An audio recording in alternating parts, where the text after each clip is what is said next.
avant d'embarquer sur Venezuela, on va l'accueillir. Salut Guillaume. Salut mon Dan. Merci de m'accueillir. Yes, alors, ça fait plaisir. Guillaume à tes côtés de CJMD 96.9 animateur qui me reçoit à l'occasion aussi. On a des beaux sujets de discussion souvent. Juste pour se réchauffer, quelqu'un m'a envoyé, Olivier m'a envoyé de quoi? Écoute, à travers toute l'histoire du Venezuela, quelque chose, Trump a posté de quoi à propos du Groenland. Les poules pas de tête sont excitées comme ça se peut pas. Et là, ça va plus loin. Puis il y en a, écoute bien ça, qui suggèrent des choses drôles en France. On va écouter ça, puis on va avoir tes commentaires à froid. On va écouter ça ensemble. Je ne l'ai pas entendu encore. Je n'en revenais pas d'entendre ça. On va l'écouter. C'est en français, de toute façon. Mon opinion, mais qu'est-ce qu'on fait? Non, ce qu'il faut faire, si le Groenland, moi je dis que si on a des signes, il faut projeter des troupes là-bas. Et après, on ne passe pas. Et se battre contre les Américains? Oui, non, mais les troupes, elles se battent contre les Américains? Ah, mais moi, éventuellement, oui, je pense qu'il faudrait se battre contre les Américains parce que si leur territoire allié, à ce moment-là, il faut qu'ils passent pour les crapules historiques. Oui. Mon opinion, mais qu'est-ce qu'on fait? Non, ce qu'il faut faire, si le Groenland, moi je dis que si on a des signes, il faut projeter des troupes là-bas. Et après, on ne passe pas. Et se battre contre les Américains? Oui, non, mais les troupes, elles se battent contre les Américains? Ah, mais moi, éventuellement, oui, je pense qu'il faudrait se battre contre les Américains parce que s'ils nous attaquent sur un territoire allié, à ce moment-là, il faut qu'ils passent pour les crapules historiques. Oui. Mon opinion, mais qu'est-ce qu'on fait? Non, ce qu'il faut faire, si le Groenland, moi je dis que si on a des signes, il faut projeter des troupes là-bas. Et après, on ne passe pas. Et se battre contre les Américains? Oui, non, mais les troupes, elles se battent contre les Américains? Ah, mais moi, éventuellement, oui, je pense qu'il faudrait se battre contre les Américains parce que s'ils nous attaquent c'est qui, lui? Un territoire allié, à ce moment-là, il faut qu'ils passent pour les crapules historiques. Oui. Mon opinion, mais qu'est-ce qu'on fait? Non, regarde la si le Groenland, moi je dis que si on a des signes, il faut projeter des troupes là-bas. Et après, passe pas. Donc, ce gars-là qui est convaincu, ça, c'est le général Nicolas Richoux. Tu vois, c'est un militaire. Parce que il me frappait comme un gars qui, clairement, s'est pas, mettons, souvent battu dans la rue. Un militaire on appelle ça les militaires modernes en Occident, c'est devenu beaucoup des militaires de carrière. Le fait d'armes, c'est quoi? Des fonctionnaires. C'est des fonctionnaires. Et comme quelqu'un a dit dans le commentaire, si on écoute nos généraux, dans un an, on devra tenir un front à l'Est et un front à l'Ouest. On aura l'impression d'être l'Allemagne de 44. J'ai dit succès garanti. Personnel et équipement moins puissant, par exemple. Mais là. Qu'est-ce que tu penses de ça? Tu es un général en France qui s'en va dire ça dans les ondes. Let's go. Mais j'aime ton abord. Tu sais, c'est comme des cadres, les officiers dans les armées. Dans l'armée américaine, puis, oui, OK, à certaines occasions rares, il y a certains officiers qui sont rendus dans des missions où ça a pu brasser. Les Français, à mon souvenir, sont pas en Afghanistan.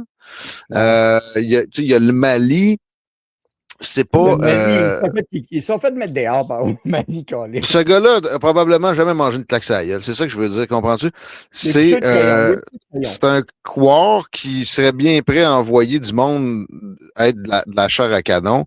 Souvent, c'est les plus prompts à tomber là-dedans, des gens qui ont jamais connu ne serait-ce qu'une petite bataille de rue. Donc, c'est à dismiss d'emblée. Puis, il y a une haine envers Trump qui est effectivement maladive. C'est pas juste un élément de langage, l'histoire du Trump Derangement Syndrome. Non, c'est ça. Il y a des gens qui sont complètement volés. On ne serait pas là.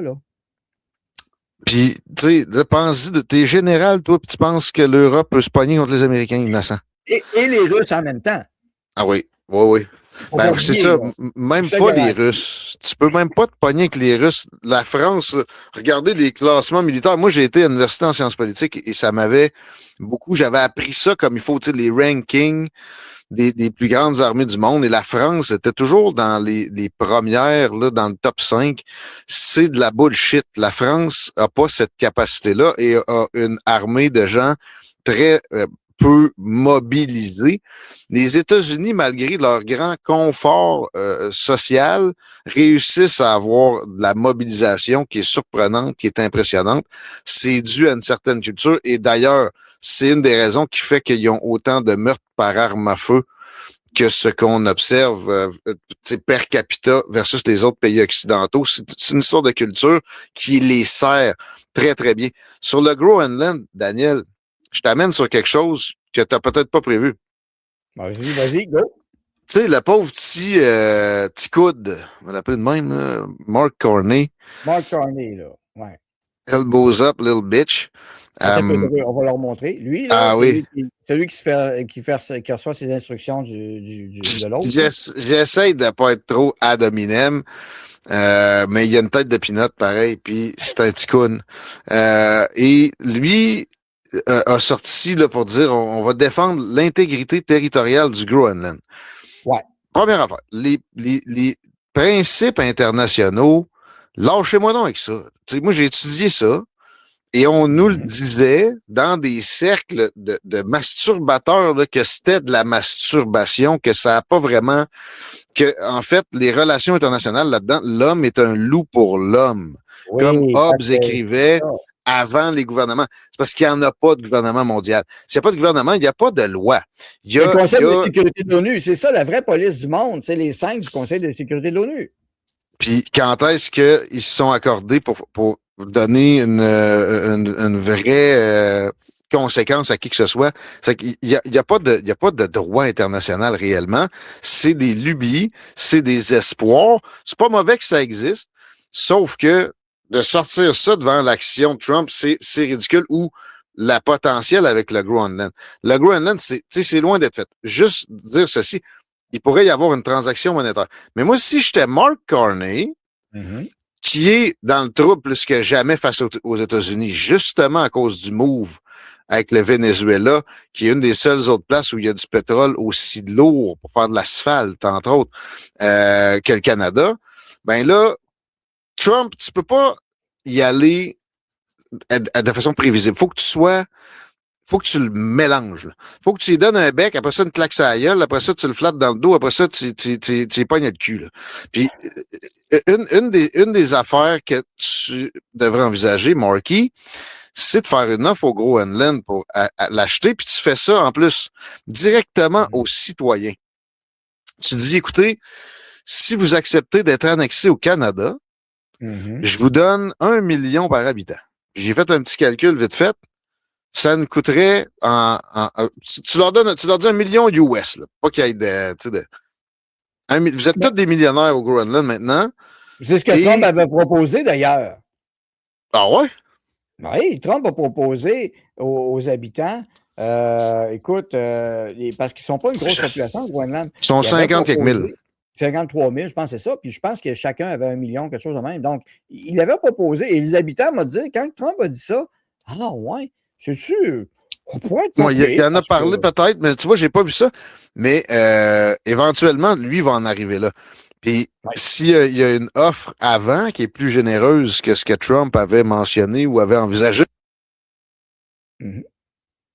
peut-être vouloir que la personne qui a amené ça pour faire de la distorsion dans ses visées, forme sa boîte, puis il y aura d'autres négociations. Ou bien tu lui dis d'avance, tu prépares tout ça, puis tu lui dis, écoute, je m'apprête à envoyer ça là-bas, puis peut-être que tu peux me convaincre du contraire. Qu'est-ce qu'on peut faire? On peut-tu accélérer Keystone XL? Tu peux-tu me crisser patience avec des tarifs d'aluminium, puis les chars, puis etc. Ouais, tu es en train de parler de pétrole, là, toi, là? Ouais, le pétrole vénézuélien ressemble au pétrole canadien. Hein?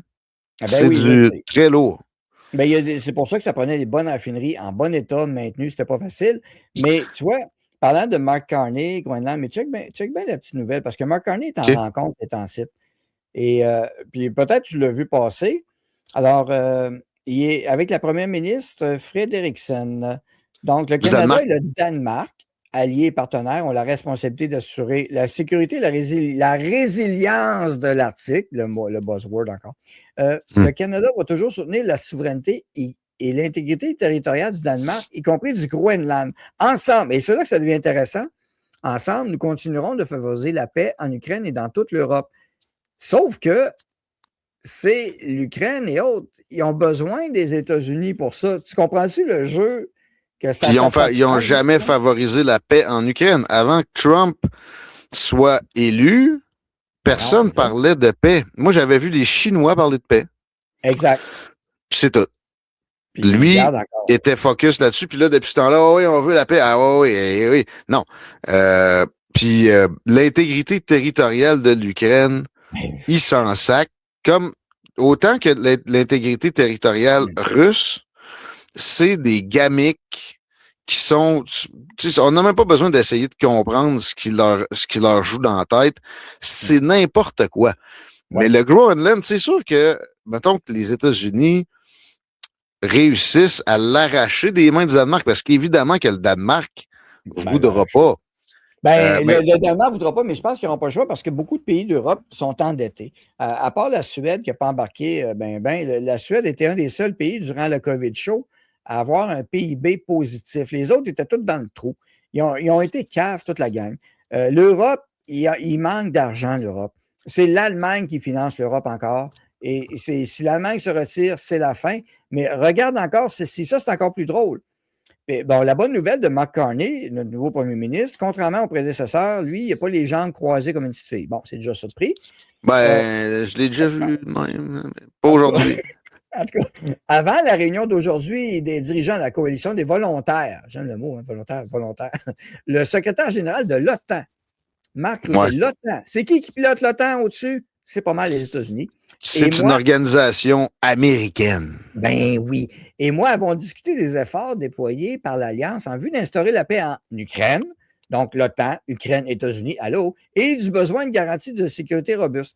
Afin d'accroître nos capacités et celles de nos alliés, le Canada quadruplera ses investissements en défense au cours de la prochaine décennie, dans le cadre de sa mission visant à réverser pour réarmer les forces canadiennes, les forces Canada. Là, c'est drôle parce que si les Américains, les États-Unis, décident de prendre un morceau du Groenland, mais c'est parce qu'il y a des bases de l'OTAN, ce que je veux dire. L'OTAN, c'est l'OTAN qui va dire OK, on le fait, je veux dire. Le Danemark n'aura rien à dire, mais le Canada va faire quoi? Il va suivre l'OTAN. On est aligné sur l'OTAN. S'il y en a qui n'ont pas compris encore que notre alignement sur l'Europe est relativement faible, en fait, il est dicté par l'OTAN et les Américains encore. À moins que je me trompe, je peux être dans le temps. T'as raison, mais là, quelqu'un pourrait te dire pourquoi Trump n'arrête pas de dire qu'il pourrait quitter l'OTAN? Il ne va pas vraiment quitter l'OTAN. Il se rend bien compte que c'est un instrument de pouvoir US. Il s'en sert pour vendre des armes. Mais première affaire, mais tu sais, comme je te disais, la stratégie qu'il faut adopter avec lui, c'est parce que c'est comme ça qu'il marche, lui. Tu vas négocier avec, il va te donner une claque d'en face, un bec sur le coco, après ça, il va te pogner une fesse, après ça, il va te donner un coup de poing d'en face.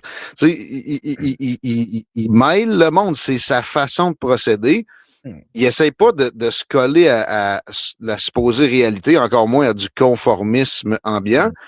Donc, il dit n'importe quoi. Puis regarde, Mark Carney a été un des premiers à augmenter les budgets de la défense. Il le fait de façon un peu à la Trump, justement. Détourné. Il a pris la garde côtière, exemple. Il a intégré ça dans les dépenses de la défense. Puis toutes les bâtisses, j'ai croisé quelqu'un qui était chargé d'évaluer les bâtisses de la garde côtière très à la hausse et leur entretien pour que ça paraisse mieux devant Trump, qui nous demande quelque chose qui ça se comprend qu'on rote un peu parce que c'est vrai que les États-Unis vont nous défendre s'il y a vraiment une menace très extérieure.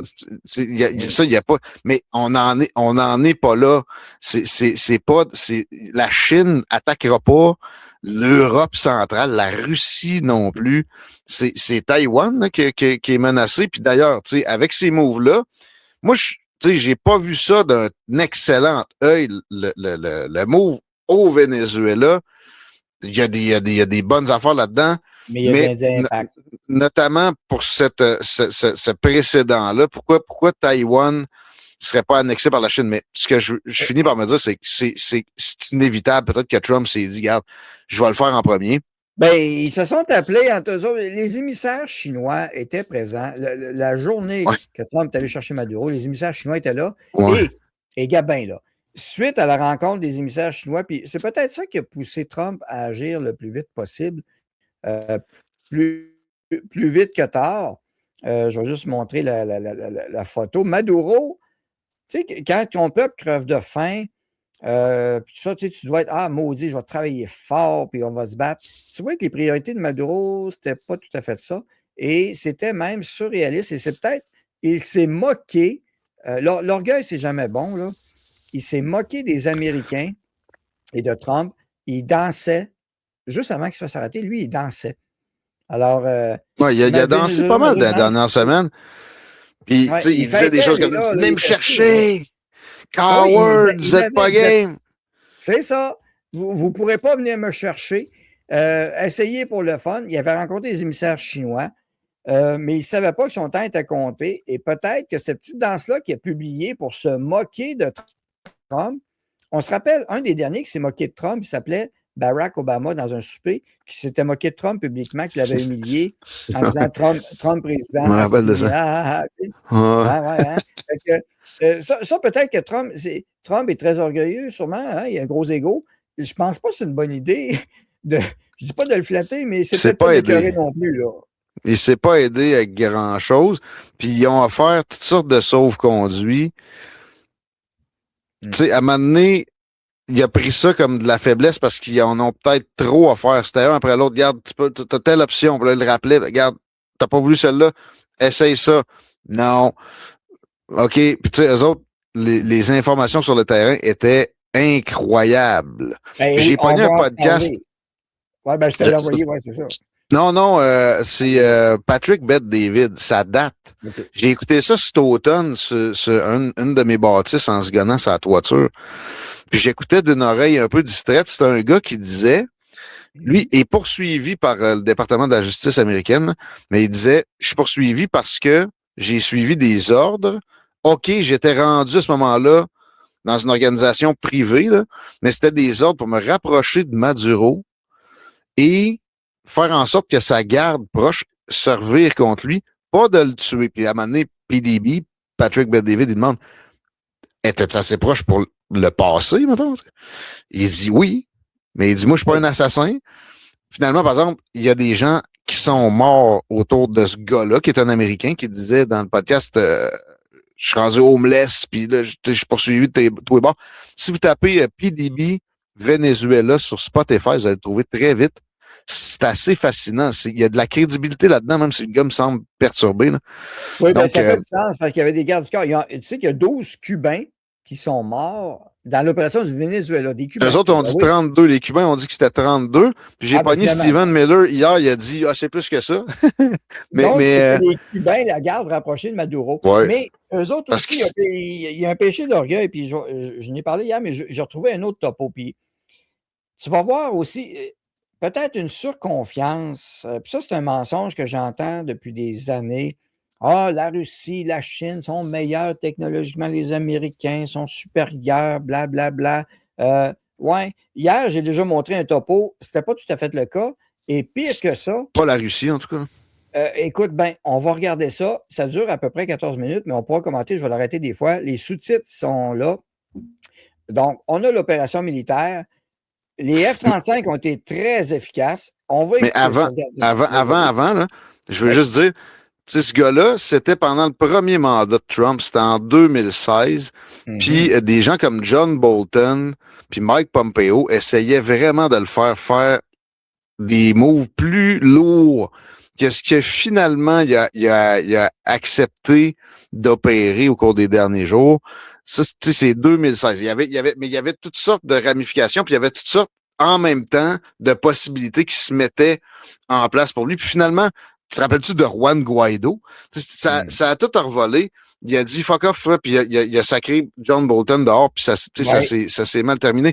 Il y avait ça dans un coin de sa tête. Mais là, c'est ça. C'est que je pense que une des raisons pourquoi il l'a fait, c'est l'occasion. Il y avait des renseignements tellement précis. Et oui, il y avait 5 à 6 personnes dans l'entourage immédiat de Maduro qui avait dit où il était. Mais pour y arriver, là, tu vois les hélicoptères. Ben, c'est ça. Puis là, ces militaires, ils ont présenté des plans qui sont incroyables, qui, je pense qu'il y a juste les États-Unis qui auraient pu mener une opération comme ça, dans ce contexte-là, avec les équipements qu'ils ont. On va faire jouer ça parce que c'est une question d'équipement, de technologie, de compréhension technologique. Parce que c'est facile de dire, je vais te vendre une Ferrari, Guillaume, puis ton chum, beau-frère, garagiste, il va être capable de t'arranger ça. Non. C'est ça qui s'est passé, je te jure. Puis ils ont coupé les cellulaires, ils ont coupé l'électricité, ça n'a pas niaisé. C'était un succès militaire total. 4 a.m., American helicopters were flying freely. Bon, ça commence bien. Over Caracas. No anti-aircraft fire, no missiles, no resistance. Venezuela had spent over $4 billion on Russian air defense. Alors, le Venezuela avait dépensé 4 milliards US de dollars en système de défense aérienne russe, les S-300 que j'ai parlé hier. Mais check, je l'ai dit, ce qui est arrivé. S-300. Ils se sont fait péter assez vite. Ah ouais. C'est ça les explosions qu'on a vues. Et là, ça a été vendu au Venezuela pour dire, je reviens sur la petite image, avec ça, vous allez avoir un bouclier de protection contre les Américains. Ils ne pourront pas vous atteindre. C'était comme ça que c'était vendu. To a no-fly zone for America. It took the U.S. Navy 20 minutes to turn that promise into scrap metal. This is the story of the most expensive military failure in Latin American history. 20 minutes. Let's be clear about what Venezuela was supposed to have. Starting in 2005, Hugo Chavez went on a shopping spree in Moscow. Right. He bought billions of dollars worth of Russian military equipment, paid for with oil money. The crown jewel, the S-300VMM, Anti-2-500. This is Russia's premier long-range air defense system. It can track 100 targets simultaneously. It can engage aircraft up to 200 kilometers away. Russian salesmen promised it could shoot down cruise missiles, fighter jets, even some ballistic missiles. Venezuela bought two. Donc, les systèmes de défense aérienne pouvaient même tirer des missiles de croisière américains sans problème. Ça allait bien. Mais il avait oublié quelques détails. Oui, c'est des images d'IA, là. On s'entend, là. Faites-vous en pas, je sais. Mais tu sais, ce régime-là n'est même pas capable de faire marcher des équipements pétroliers comme du monde, sur le sens du monde, par-dessus les réserves les plus importantes de la planète entière. Peut-être qu'il y a de ça. Mais c'est sur la supériorité des Américains. Full battalions cost about $1 billion each. But that wasn't all. They also bought Buk-M, 2 medium-range systems, the same type Russia uses in Ukraine. Pantsir S, 1 short-range systems. Tor M1, S-125 Pechora, over 5,000 Igla manpads. Layer upon layer of air defense, Russian doctrine, Russian training. Russian promises. Venezuela also bought 24 Su-30 Mk-2 fighters. Alors, 24 Su-30, c'est des bons avions, mais c'est de la vieille scrap des années 80, pareil. Comparable to America's F-15E. These jets can carry K-8-31 anti-ship missiles that fly at Mach 3. Russia said they could sink American carriers. Total Russian weapons purchases? Over $6 billion. Venezuela still owes Russia another $10 billion in loans. Alors, déjà, oui, exactement. Le Venezuela doit encore 10 milliards de dollars à la Russie. Ils ont acheté pour 6 milliards. Et la promesse, on va tous péter les Su-30 avec ça. Vous pouvez lancer des missiles contre des bateaux américains. Il faut qu'ils puissent décoller. Hein? Ils n'ont jamais pu décoller. Ils sont trop vite. En passant, il y a une flottille, une armada de parquets marine de parquets en avant du Venezuela, mais c'est venu de 20 endroits différents autour vers Caracas, parce qu'évidemment, tu peux pas faire... avion total. Tu peux pas faire juste une ligne, on s'en vient, puis c'est par là, parce que là peut-être qu'il aurait pu y avoir des meilleures défenses que ça. De ce que je comprends, ça s'est limité à quelques trous de balles dans un avion qui volait pareil après. Un hélicoptère qui aurait été atteint, et parce que les hélicoptères sont en basse altitude, par du petit calibre, il est rentré sans problème, mais le B-1B a été utilisé aussi, même pas le B-2, mais le B-1B, les vieux supersoniques bombardiers américains. C'est pas full stealth, mais ça, eux autres sont en haute altitude, puis te lâchent des bombes, tu n'as rien à faire. Mais la suite, il y a des détails qui n'ont pas été prévus là. Vous avez vu les équipements russes envoyés. Ah, puis avec ça, tu peux tirer tout ça. Mais il y avait oublié un détail. Ça s'appelle la géologie, la géographie. For that money, they were supposed to get an impenetrable shield. They got a pile of expensive junk.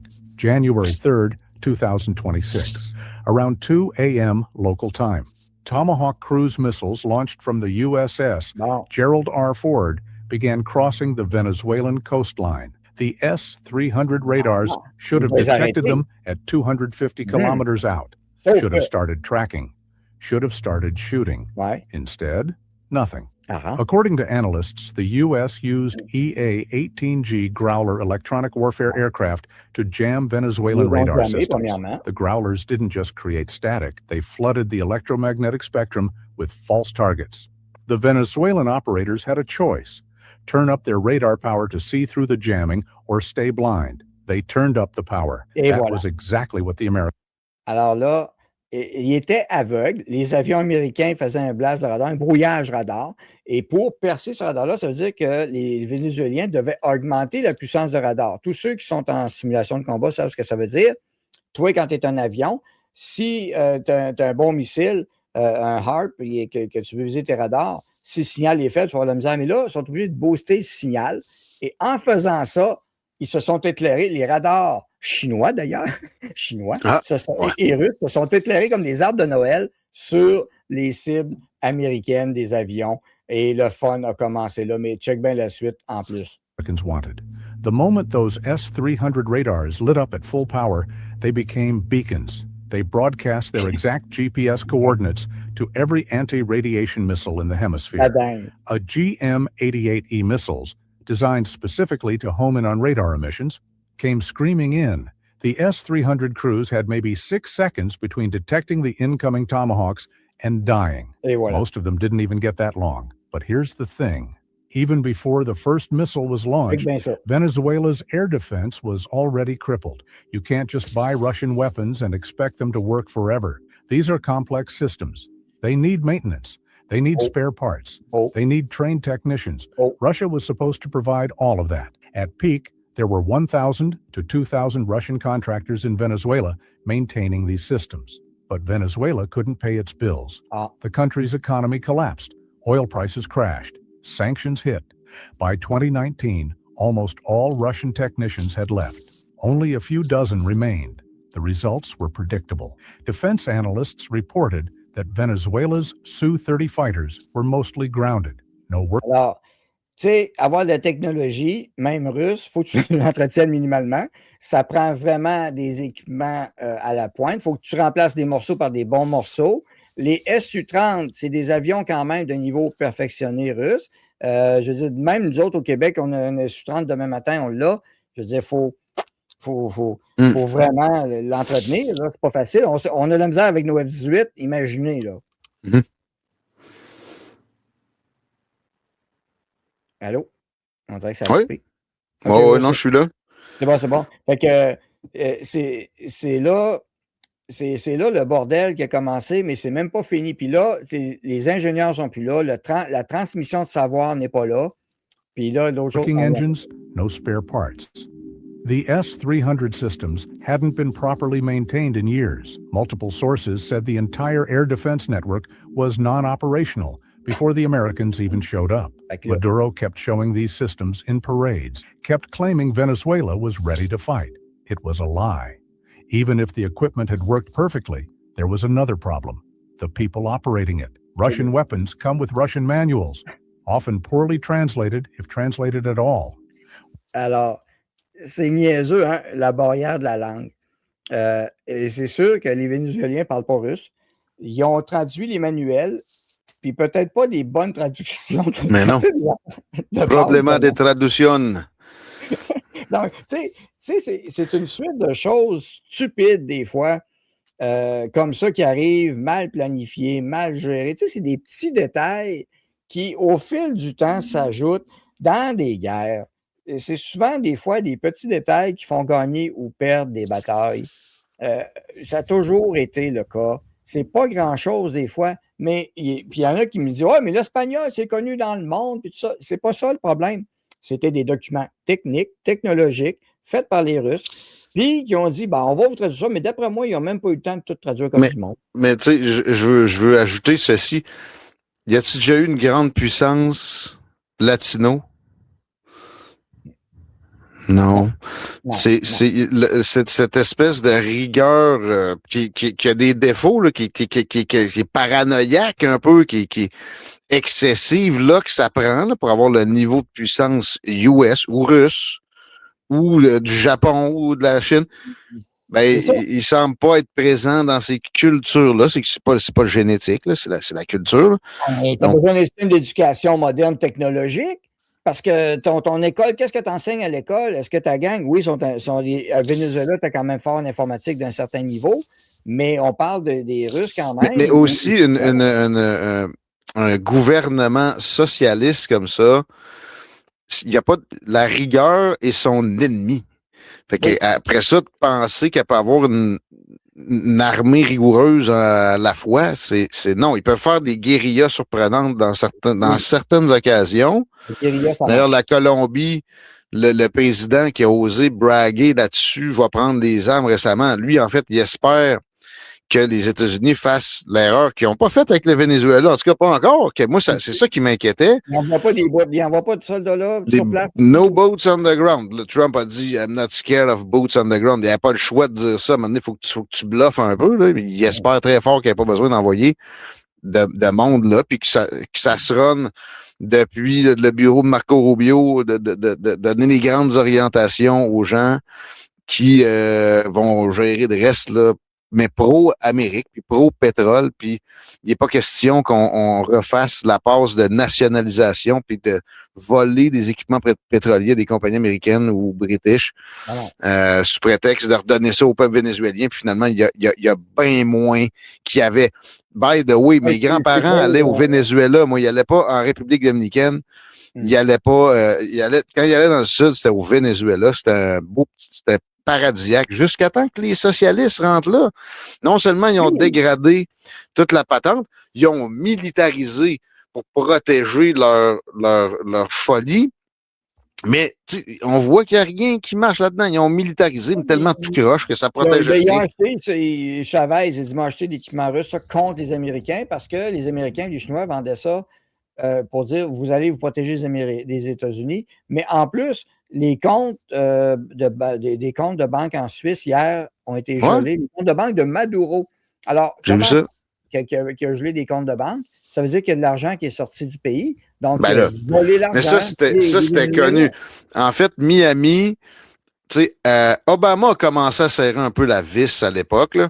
Mais avant ça, Miami avait c'était connu, là, une diaspora de l'élite, l'establishment vénézuélien extrêmement riche qui avait volé tout ça, puis qui en profitait pour soi-même. Il n'y a pas juste Maduro, là, la nouvelle vice-présidente, là, a des comptes en Suisse, elle avec, puis etc. Puis elle se les fait dire, regarde, ceux-là, Nicolas, sont gelés. Là, t'as beau dire que tu cherches les complices, puis que Trump, c'est un ci, puis c'est un ça. Dis ce que tu veux pour garder un peu de dignité. C'est pas grave, là. Sauf que si tu fais pas ce qu'on te demande, là, tes comptes en Suisse, oublie-moi ça. Puis on va faire une deuxième vague d'opérations. Peut-être que toi, on n'a pas de indictment sur ton dos qui nous permet qu'on puisse contourner le Congrès pour une opération militaire. Mais tout le monde autour de toi, on va vider à la place. Ton ministre de la Défense, il va se retrouver dans la même prison que PDD lui avec, puis etc. On va vider ton gouvernement, puis on va vider tes comptes, puis etc. Donc, en 99, j'ai travaillé au Venezuela, à la centrale hydroélectrique de Gouri, avec 10 000 mégawatts de puissance. C'était la deuxième plus grosse au monde. Le Venezuela, Chavez, oui, c'était un modèle. Mais check bien, je vais continuer parce que c'est géostratégique, toute l'opération. Il faut comprendre comment que ça marche parce qu'il y en a qui disent « Ah, c'était facile ». C'est la suite d'erreurs continue. One analyst described Venezuelan training as learning from a handout translated from Russian. These weren't elite air defense specialists. They were conscripts. Many reportedly hadn't been paid in months. When their screens filled with hundreds of ghost targets from American jamming, when error codes started flashing, when every...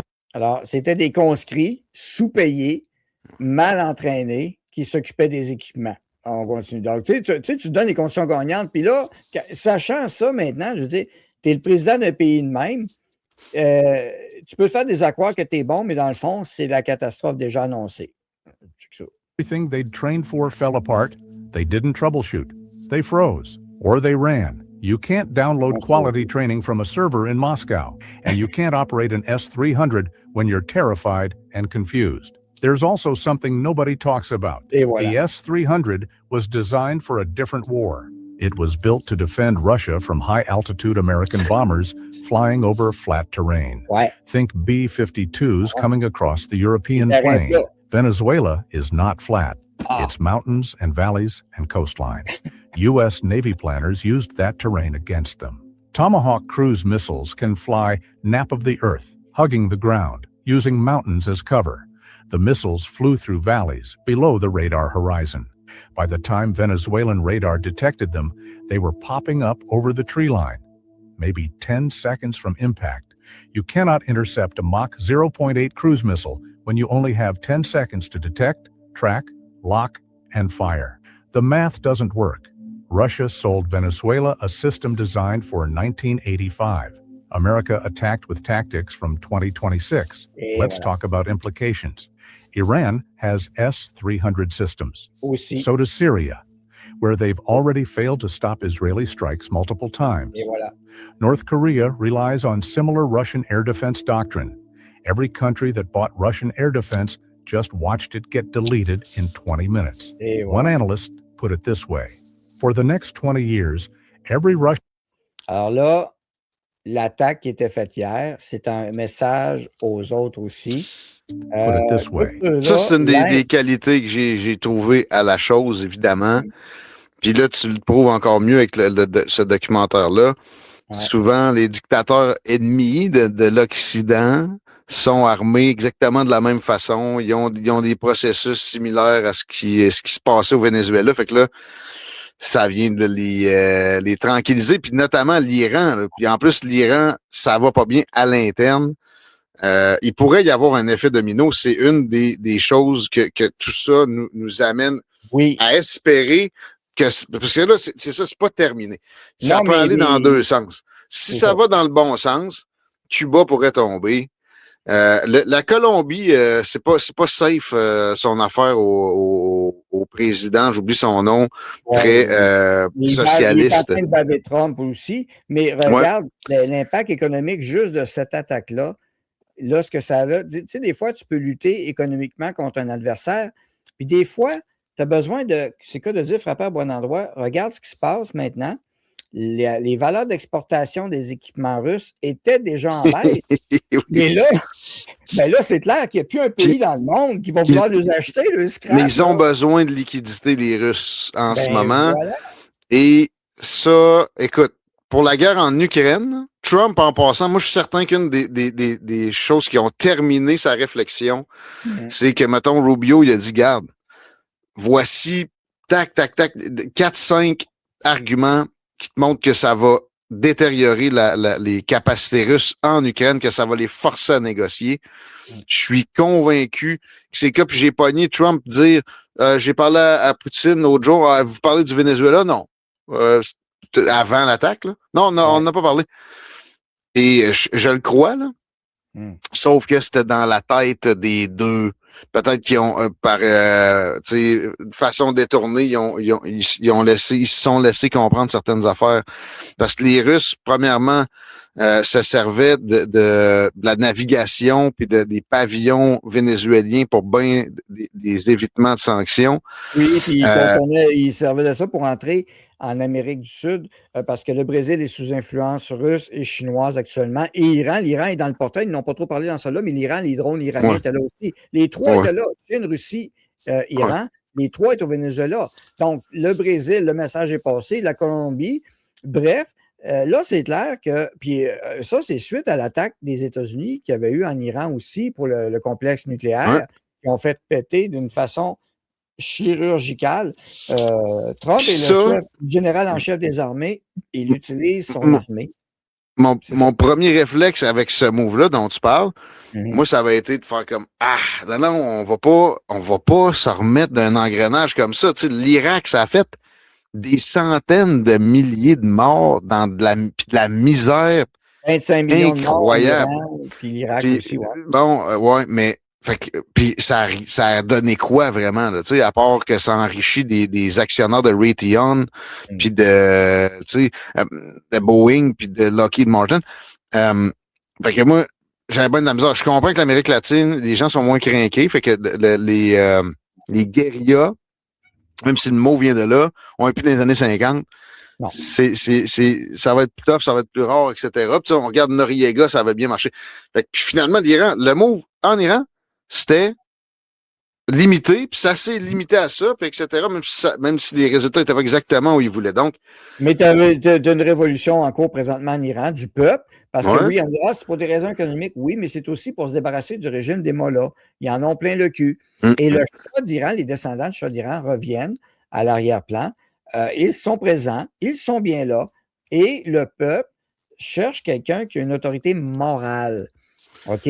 C'est pas parce que je suis pour la monarchie ou quoi que ce soit, mais pour le peuple, le Shah, la famille du Shah d'Iran, et le peuple anti-mollah, pour eux, c'est eux qui représentent une autorité morale. Pour une partie, c'est dur à savoir à quel point. Mais ça, moi, c'est. On le voit avec la révolution en cours. La démocratie, il faut relativiser ça. On idéalise la patente, là, tu sais. Il n'y a jamais un moment où ça a été pur. On a une séparation des pouvoirs.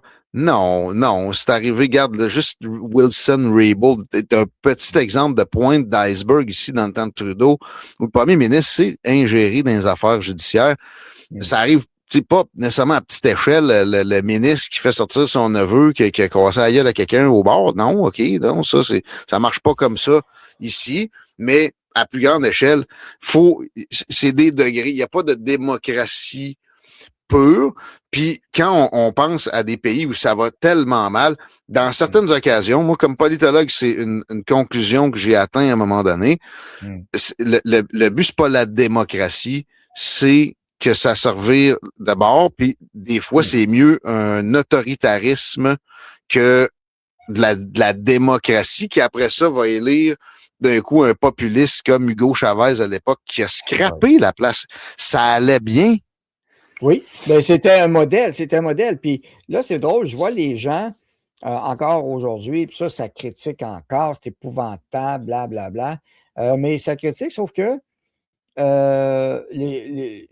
j'entends des agences de voyage, puis tout ça. Ah, vous voulez pas aller aux États-Unis? On a d'autres destinations pour vous. Le Panama, par exemple, c'est une belle destination, c'est beau.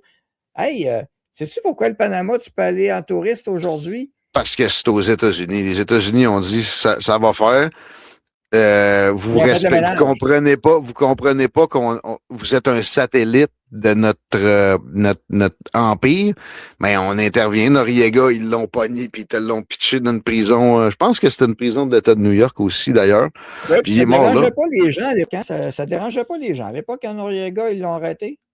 89. Il y avait sûrement eu des équivalents de Mamani qui demandaient qu'on retourne Noriega à sa place. Mais ça m'énerve pareil, les faux prétextes. Noriega, ils l'ont ramassé. Je suis désolé, c'était pas parce qu'ils demandaient de la peau. Ils demandaient de la peau d'avant. Je comprends ça. Puis comme Maduro, c'est le prétexte légal. D'ailleurs, c'est la DIA qui est allée chercher la Drug Enforcement Administration qui est allée chercher Maduro. Donc, sous prétexte le boss du cartel de drogue, c'est le kingpin des drogues et autres. Et veut pas, le fentanyl a fait tuer beaucoup de monde. C'est 20 000 personnes par bateau, fentanyl. Mais si tu veux régler ça, envahir le Mexique, là. C'est pas. Ils ont parlé hier, Mexique, Colombie, mais c'est pour ça que la présidente mexicaine, hier, était peut-être nerveuse, elle est sortie, puis elle est contre ça, c'est épouvantable, mais les cartels mexicains, il va falloir. Elle avait commencé à prendre une ligne dure face à Donald Trump maintenant. Je pense que là, elle va réfléchir un petit peu. Elle va peut-être réfléchir. Oui, elle va réfléchir un petit peu. Ça, c'est sûr qu'elle va réfléchir. Puis il y a beaucoup de monde qui va réfléchir, mais leur premier réflexe va être de se bomber le torse. Après ça, ils vont y penser à deux fois. Mais il est question. Surtout s'ils veulent garder le compte de banque en Suisse. Il est question Absolument. Depuis 2016, du côté de Trump, de frapper les cartels. Il les a déclarés comme entités terroristes récemment. Puis c'est effectivement dans les pires organisations qui existent sur la planète. Et il faut s'y attaquer. Biden leur a fait des cadeaux extraordinaires, comme ouvrir la frontière, puis laisser passer tout puis n'importe quoi, puis les laisser s'établir aux États-Unis, puis etc. C'est vraiment un revirement de situation, mais c'est peut-être pas assez. Je pense que s'il veut un leg de ce côté-là, il va falloir qu'il frappe au Mexique à un moment ou à un autre. Puis ça, cette façon de procéder-là, à date efficace, parce qu'on le sait pas. Il pourrait y avoir de l'extrême chaos même au Venezuela. Puis c'est ça qui me fait peur. C'est ça qui, si j'avais été dans ces shorts, c'est pas sûr que j'aurais osé à cause de ça. Là. Ça pourrait, puis effectivement. Mais là, les cartels ont été attaqués. Trump, il faisait shooter les bateaux, carrément. Puis regarde qui était contre ça. Les démocrates, les gauchistes capotés, mais le peuple vénézuélien, eux, sont contents et célèbrent encore aujourd'hui. Et Alain a un bon point. La présidente du Mexique risque sa vie si elle s'oppose au cartel de drogue. Donc, c'est ça qu'elle, politiquement, publiquement, elle doit dire Trump, c'est un sale, c'est un pourri, puis on va lutter contre lui. Mais par en arrière, ça se peut qu'elle soit nerveuse parce que oui, c'est les cartels qui l'ont mis là. Mais en passant aussi, la DIA, puis les cartels, il y a de la collaboration historique qui est absolument incroyable. Déstabilisation de pays. Puis la CIA. L'histoire de Rick Ross. La CIA est impliquée là-dedans, définitivement. Là. L'histoire de Rick Ross à LA.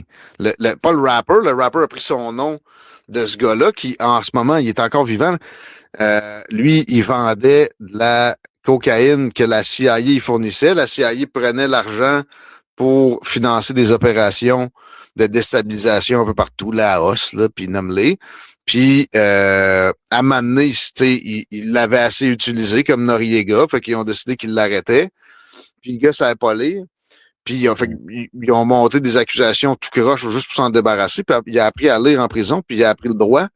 Fait qu'il s'est lui-même défendu, puis il est sorti, là, il vend du cannabis légal à Los Angeles. Mais tu sais, c'est une histoire absolument éprouvée, prouvée, qui est vraie. Le gars, il faisait affaire avec la CIA. La CIA vendait carrément de la drogue aux États-Unis. Fait que tu sais, faut pas être angéliste ni d'un côté ni de l'autre, ni Trump. Trump est pas un angéliste. Je pense qu'il veut sincèrement que ça réduise, par exemple. Que là, il trouve que tu sais, il y a eu de l'abus, des millions de morts, effectivement, notamment avec le fentanyl. Mais même la Chine a reconnu le problème du fentanyl. Moi, j'ai toujours dit, c'est la Chine, je t'en ai parlé en ondes avec toi aussi déjà, c'est que le fentanyl, c'était la revanche de la guerre d'opium face à l'Amérique puis face à l'Europe. Mais récemment, lors du dernier voyage de Trump avec Xi Jinping, ils ont discuté des éléments de fentanyl pour les déclarer, pour les spotter, pour les tracer, ce qui est déjà quelque chose de positif, tant qu'à moi. Il y a une volonté de réduction de fentanyl. Ils vont s'en servir vraiment pour les besoins ciblés médicaux. Mais le Venezuela est rentré une plaque tournante de tout. Oui, un peu de fentanyl, mais j'ai pogné, j'oublie son nom aussi, un représentant, je ne le connaissais pas en fait, je l'ai pogné à CNN d'ailleurs. C'est un républicain. Puis il dit oui, le Venezuela, c'est surtout de la cocaïne qui est envoyée aux États-Unis. C'est crissement moins pire que du fentanyl, là, mais ça reste que bon, ça ravage beaucoup de monde. Mais il dit ça fonctionnait en cercle. Là. Il y avait du blanchiment d'argent là-dedans qui retournait pour acheter des éléments pour du fentanyl, puis etc. C'est tout mélangé. Faut pas essayer de trancher ça au couteau. Le Venezuela faisait partie de cette explosion de fentanyl-là qu'on a vu aux États-Unis, même si c'était pas de là que directement partait le produit aussi. C'est ça, parce que c'est un mélange de plusieurs choses. Remarque, les bateaux ont été spotés au Venezuela, les sous-marins masqués, et tu avais les bateaux non identifiés qui livraient du pétrole, malgré embargo, etc. Et aussi, c'est plusieurs choses là-dedans. Trump, le Congrès, pourquoi vous n'avez pas averti avant? Puis ça, je l'ai montré hier à l'extrait, je ne sais pas si tu l'as vu. Trump a répondu à cette question-là. Il y a une journaliste. Vous n'avez pas averti le Congrès? Il dit non. We don't want leaks. We don't like leakers. On ne veut pas des fuites, on ne veut pas de leakers. The Congress, they leak. Des leaks. Des leakers. Alors, ça, c'est intéressant, mais ça, pour cette opération-là, techniquement, il n'y a pas besoin du Congrès non plus. Ben, c'est pour ça, c'est ça l'intelligence là-dedans. Il s'est servi de ce que Biden avait mis en place, je pense que c'était en 2020 avec l'indictment, la mise en accusation, puis il y avait même un wanted là, de dead or alive avec une récompense sur sa tête. Donc, il dit, j'ai pas besoin, il y a des dispositions qui disent que le président peut agir si c'est pour faire respecter la loi ou pour protéger des représentants du gouvernement américain. Mais la DEA puis des procureurs, ben c'est ça. Je sais pas si ils ont amené un procureur dans le convoi. Oui, ben Pam Bondi en a parlé. Elle n'est pas allée sur place, là? Non, mais elle n'a pas besoin. D'ailleurs, j'ai l'extrait avec moi ici, un peu. Il y a tous les scandales. Oui, ça ici. Maduro, donc, on va faire jouer Pam Bondi, puis vous avoir son rôle déterminé, la procureure générale. Elle a été reçue et elle a dit plusieurs choses. Mais tu vois, elle est revenue sur la drogue sérieusement, parce que c'est un enjeu même pour le Parti républicain. La drogue, ils n'ont jamais été en faveur trop d'avoir une population droguée. Parce qu'ils connaissent les effets, veut pas, là, tu sais, je sais. Mais je sais que les Américains ont joué avec ça en Afghanistan, avec le... Mais je veux dire, oui, on joue avec ça, mais en même temps, quand tu fais de la prohibition, pense à l'alcool dans les années 20, qu'est-ce que ça a occasionné? C'est empowering le crime organisé. Des fois, les républicains ont aimé ça. Là. Les changements climatiques. Oui. Donc, je vais commencer cette émission-là. Et les catastrophes. Il me plante une pub du Québec des changements climatiques, reste. En tout cas, on a encore ces niaiseries-là ici, c'est bol. C'est ça que je parlais tantôt. Bon. On va écouter la procureure générale, justement. Madam Attorney General, great to have you. Let's talk about something called Article 2.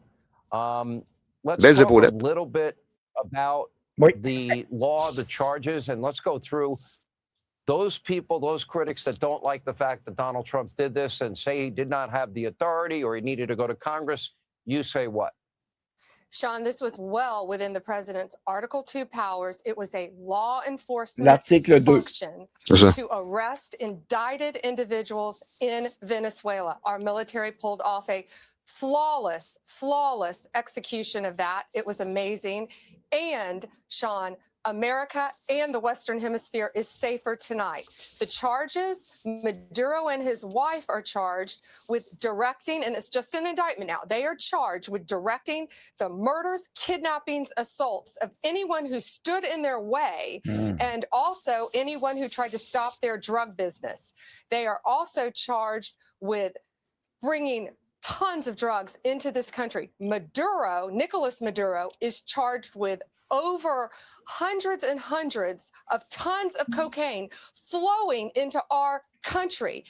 And he's charged with working with not only TDA, but also Sinaloa, all the cartels in Mexico, Colombia, and Venezuela. And what that means, Sean, is we know that this monster released countless defendants, prisons, insane asylums into our country. It's not just about drugs. The president saved thousands, countless lives tonight, countless lives with the drug trade.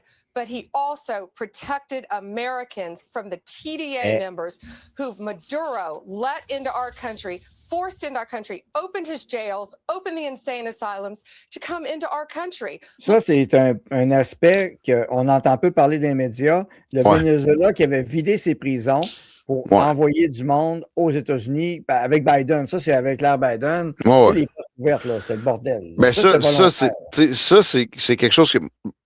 Pas précisément sur le Venezuela. J'entends Trump radoter ça. J'ai pas vu énormément de preuves de ça, mais c'était possible avec cette ouverture béante des frontières-là, qui, by the way, comment il a réglé ça, Trump? Il s'est juste pointé sa face.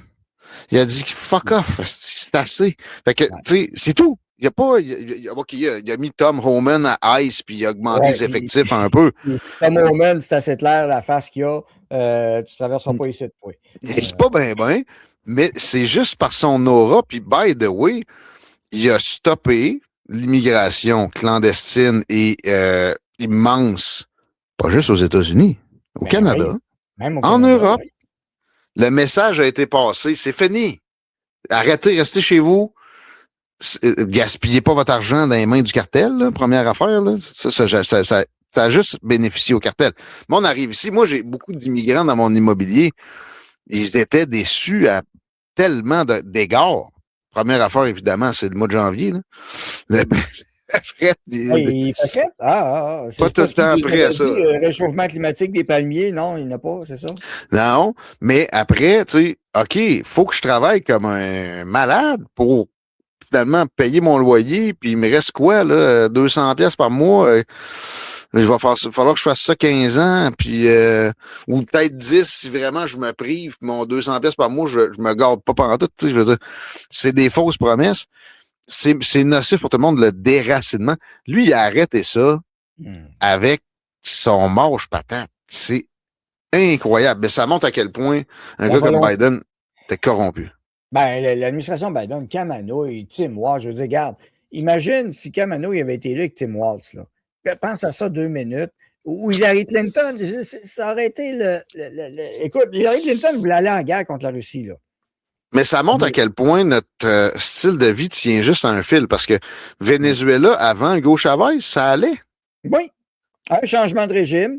Nous autres, on a eu Trudeau 10 ans de temps, puis on a eu Legault aussi. Oui, il ne faut pas l'oublier, lui. Non, c'est ça. Fait que ceux qui tu sais, d'ailleurs, juste en rappel, ben nous autres, on a...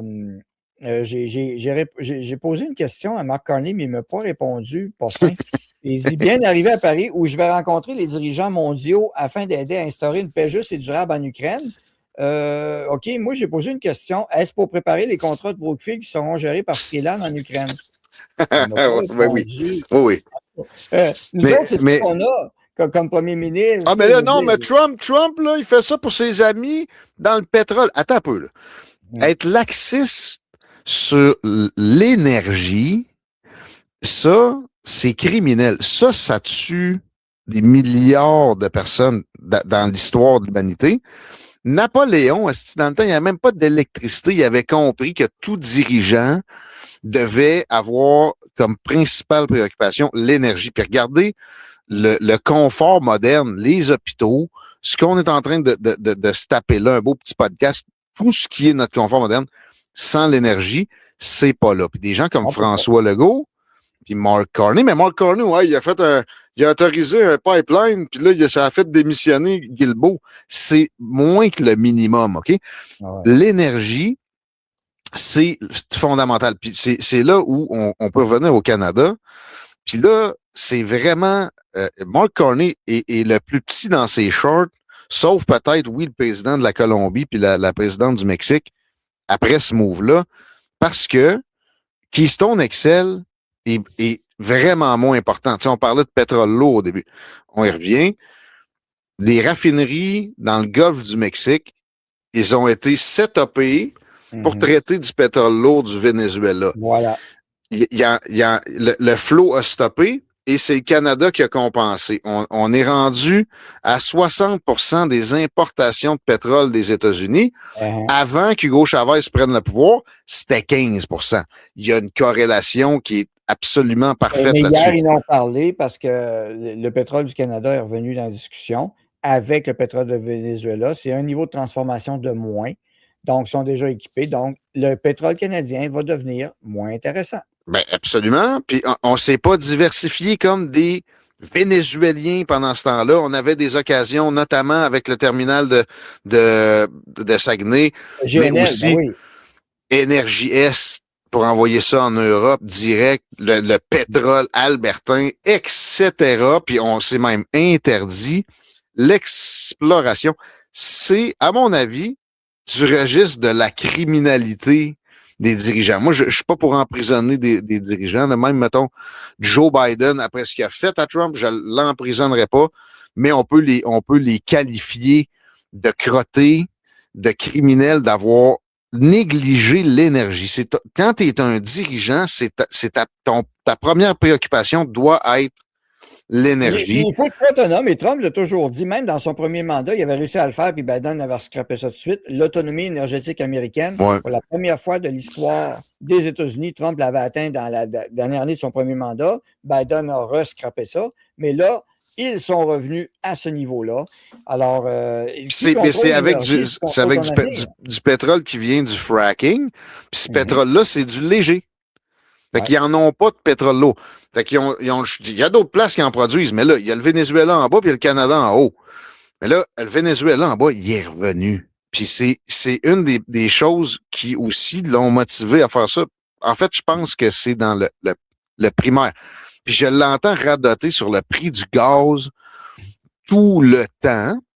Et il a raison. C'est une des choses qui fait que touche les Américains, eux autres. Ils n'aiment pas ça. Eux autres, nous autres, je sais qu'au Québec, on aime ça payer le gaz cher, 1,50. Mais c'est destructeur. C'est destructeur. Là, ça, tu sais, moi, les idées, l'environnement, j'ai de la misère avec les histoires de CO2, mais moi, je suis très environnementaliste. Mais hostie, il faut faire des choix. On pourrait arrêter de couper nos forêts boréales. En fait, il reste quelques zones de quelques kilomètres carrés au Québec, puis c'est tout. Moi, je te protégerais ça tout de suite. Mais le prix du gaz, c'est la vie du monde. Là. C'est le confort immédiat, puis surtout pour les plus pauvres. Oui, puis le fracking, en général, c'est du gaz, c'est vrai, mais il y a du pétrole fracking aussi, ça existe. Il y a du pétrole, mais le pétrole est du léger, tu comprends? Tu sais, le Venezuela puis le Canada, c'est du heavy. C'est avec ça que tu fais de l'asphalte. C'est des raffineries qui doivent être setupées pour traiter ça. C'est ça qu'il y a dans le golfe du Mexique. On en envoie là, nous autres, en malade, même si Keystone XL n'est pas là. Mais là, oubliez ça, Keystone XL, en fait. Aujourd'hui, le Brent, 60 et 51 à la baisse de 2 % aujourd'hui et le WTI baisse à 56,93, baisse de 2,37 % aussi. Donc, en un an, ce que Trump a fait sur les prix du pétrole, puis tu sais, je le vois là tous les jours, j'ai compris, là, c'est vraiment une de ses préoccupations primaires et c'est ce que je veux d'un dirigeant. Une énergie abordable, c'est garant d'une augmentation de la qualité de vie, c'est tout. Le niveau de vie des citoyens, c'est important. Puis, non, la qualité de vie, en plus, je veux dire, je te répète. On n'est pas des experts de pétrole, c'est vrai, mais on connaît quand même les sujets pas pires. Puis le fracking, c'est vrai qu'il y en a beaucoup. Puis il y a du pétrole de fracking aussi. Les affaires d'experts, on n'est pas des experts. Tu es un expert en quoi, toi? Le reste, tu te prononces jamais. Là, lâche-moi, vous n'êtes pas des experts, mais moi, personnellement, je suis un expert en géopolitique. Puis je trade du pétrole régulièrement. Je suis pas un expert, je suis pas un biochimiste, là. Je suis pas un chimiste. Mais je suis pas pire dans les actions de mine aussi. Mais tu vois, mon ami géologue, tu connais, Rénal Duberger, a fait un post qui c'était pas exactement dans le même sens, là, mais oui, les raffineries aux États-Unis, il disait, dans le golfe du Mexique, ont soif de plus. Ils sont setupés pour du pétrole lourd, puis ils en prennent le plus qu'ils peuvent du Canada. Keystone XL allait aider à ça, mais là, le besoin risque de revirer, à moins qu'on ait une guerre civile. Là, au Venezuela. avait beaucoup investi en Alberta pour raffiner le pétrole albertain. Et Suncor a pris le filiale de Petro-Canada de distribution aussi. Donc, quand vous allez là, maintenant, c'est Suncor que vous allez à Petro-Canada. Donc, vous voyez. Ah bon? Oui, ben c'est ça, j'ai constaté l'année passée, j'ai fait de saut. Mais tout ça pour dire que l'industrie du pétrole, vous avez une chose à retenir. Posez un expert. C'est une ligne qui contrôle la production, la transformation, la distribution. C'est une ligne verticale économique de A à Z. Et il contrôle la ligne au complet. Alors là, mais un expert du pétrole, tu veux dire quoi? Là? Arrête de demander des experts. Ou sinon, on va te faire vacciner une 12e fois par des experts te l'ont dit. Là. Voyons, là. Non, mais de toute façon, TVA, anyway, ils vont avoir les experts. Puis Gérald Filion, c'est un expert aussi. Fait que lui, il en bas. Je les entendais hier à Radio-Can. Je ne vous le ferai pas jouer. Je vais vous épargner ça. Les actions pétrolières canadiennes ont chuté. Ben voilà. Donc, c'est sûr, avec le pétrole. Donc ce que ça confirme, tu vois, Yvon, ce que tu me confirmes, c'est que le Canada, avec ce qui s'est passé au Venezuela, on vient de perdre un avantage économique de plus. Et nous, on n'a rien fait pour se développer autrement. C'est pas fini. C'est pas fini parce que, je répète, on n'est pas certain de la finalité des choses au Venezuela. Et c'est ça, moi, qui m'aurait fait me retenir. Je suis pas aussi courageux que Donald Trump. Il a joué avec la vie de dizaines de milliers de personnes. Ça pourrait basculer dans un chaos que je soupçonne Mark Carney ou certaines personnes au Canada de souhaiter. Là. Parce que, c'est encore possible. Puis si ça se produit, ben là, il restait Chevron, là, mais les autres grosses compagnies pétrolières iront pas reniper, investir des centaines de millions pour reniper les équipements pour recommencer à siphonner du pétrole là. Donc, c'est ça, les Canadiens est à risque. Et le fracking, effectivement, danger de contamination de nappe phréatique, pas trop le fun d'avoir une flamme invisible en faisant sa vaisselle, sauf que ça, c'était le fameux reportage du fracking de gaz naturel qu'il y avait eu à l'époque en Pennsylvanie. Un puits qui avait trouvé ça, oui, c'est vrai. Ça, c'est dans les premiers puits.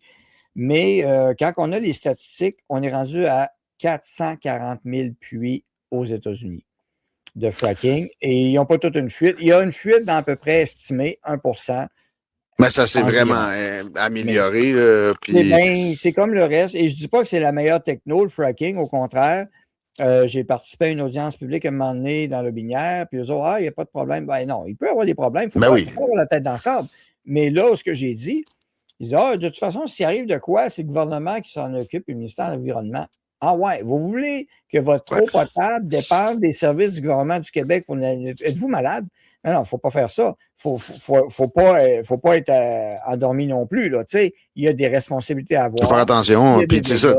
Tu ne donnes pas le genre de l'autorégulation à l'industrie pétrolière, non, mais d'interdire l'exploration. Tu sais, mettons là, une plateforme au large d'Anticosti. Hibernia, c'est ça, c'est Terre-Neuve qui l'a, Hibernia. C'est dans la même piscine qu'on a accès.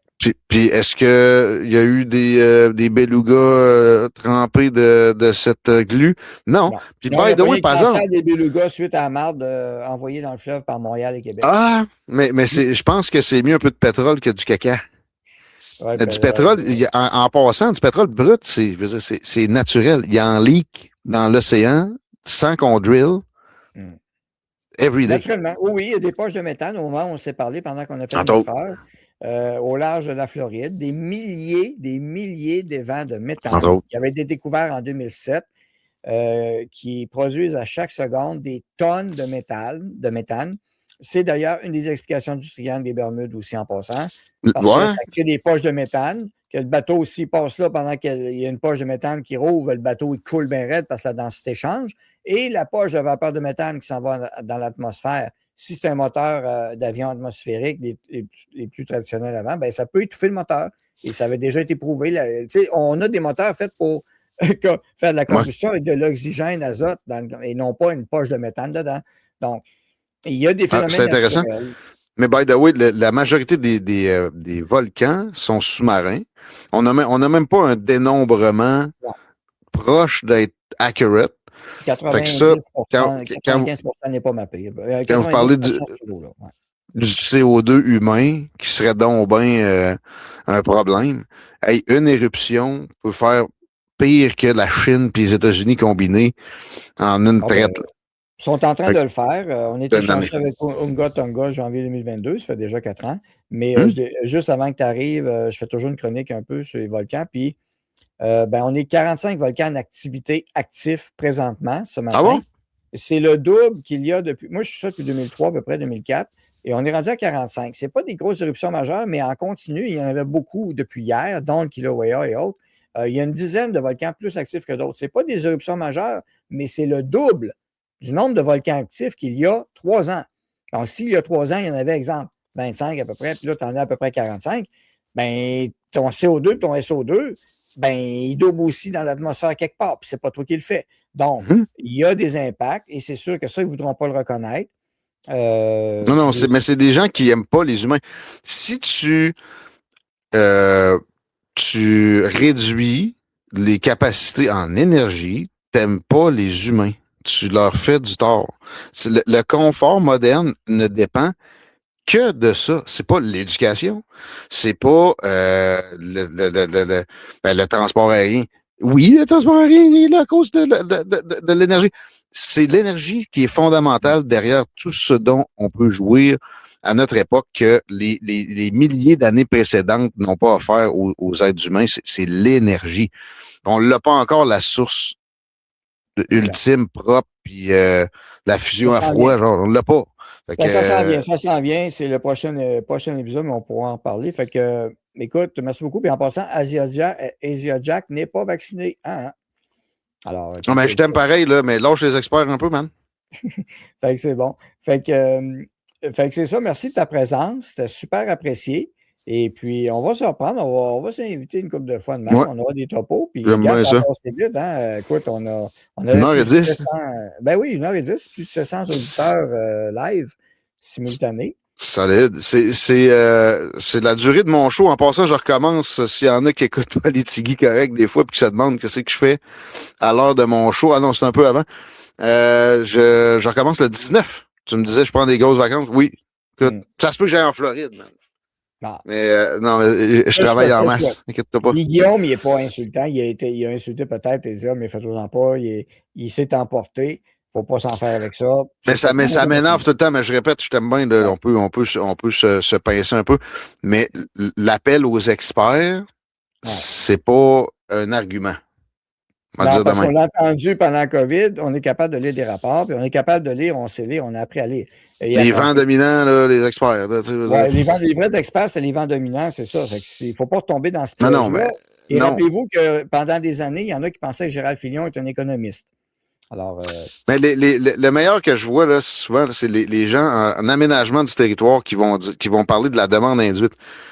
Si tu construis une route, elle va se boucher automatiquement. Hey, asti, t'as pas besoin d'avoir un quotient de 120 pour comprendre que t'as peut-être une maîtrise, mais t'es peut-être un expert, mais t'es mêlé, t'es complètement la tête montée, le cerveau bourré, puis ça arrive souvent.